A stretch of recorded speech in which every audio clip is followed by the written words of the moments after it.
Hello. അപ്പം രാവിലെ അല്ല ഉച്ചയ്ക്കൊരു ചോറുണ്ടാക്കലിൻ്റെ പരിപാടിയൊക്കെയാണ്. അപ്പം ചോറും സാമ്പാറുമാണ് വയ്ക്കുന്നത്. കഷ്ണങ്ങളൊക്കെ വളരെ കുറവായിരുന്നു. നമ്മൾ ചോറ് അരി എടുപ്പിട്ടിട്ടുണ്ട്, വെന്തില്ല.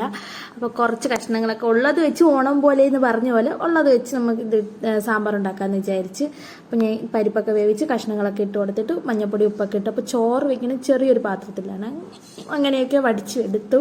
പുളിയൊക്കെ വീട്ടിയതിന് ശേഷം മുളക് പൊടി, സാമ്പാർ പൊടി, മല്ലിപ്പൊടി, കായം, ഇത് മൂന്നുമാണ് ഇടണത്. ഇട്ട് നന്നായിട്ട് മിക്സ് ആക്കിയതിന് ശേഷം ഇത് കായ ഇട്ട് കൊടുത്ത്. പൊടിക്കായോ അല്ലായിരുന്നു, കട്ടക്കായോ ആയിരുന്നു. സാമ്പാർ നല്ല ടേസ്റ്റായിരുന്നു. അത് കഴിഞ്ഞിട്ട് സിമ്പിളായിട്ട് പെട്ടെന്ന് ഉണ്ടാക്കാൻ പറ്റില്ല. എന്നിട്ട് കടുവറുത്തൊക്കെ വീട്ടിയതിന് ശേഷം നമ്മൾ കടുവറുക്കുമ്പോൾ നല്ലൊരു സൗണ്ടൊക്കെ വരും.